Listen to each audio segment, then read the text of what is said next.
Ayan, sinong mahilig abubot dyan sa mukha nyo. Ayan na ang aking mga collection. Hindi po mamahalin, pero sulit.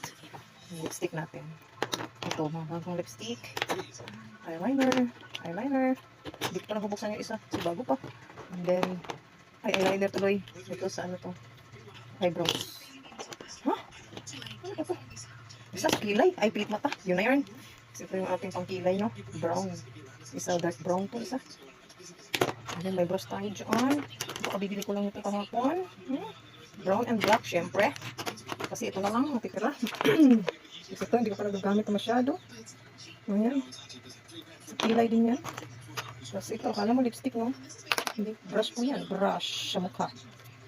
Ayan. Kasi ito, hindi ko pa nagagamit. Ayan. Ayan, sino may gusto? Mag-mind ka kung gusto mo. Cherish. Kasi ito, brush natin na malaki. Kasi ito, malaking eyeliner na brown. Ayan, lipstick natin. Ito luma na ito. Hindi ko natin ginagamit eh. Pero maganda to. Alam niyo naman ako, pag may bago, ayan na naman. So, yan ang ating ito yung foundation natin. Foundation natin, let's go.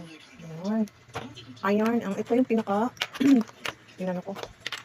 Nasaan na ba yun? Yung tinitid kong eyeliner. Ayan, let's go. Mahal kasi tinitid ko siya. Kasi 180 isa yun. Maliit lang siya, pero tinitid ko talaga yan. 180 ganyan lang talaga siya. Pero tinasahan ko na yan, kaya lumiit siya. So yun, thanks so much for watching.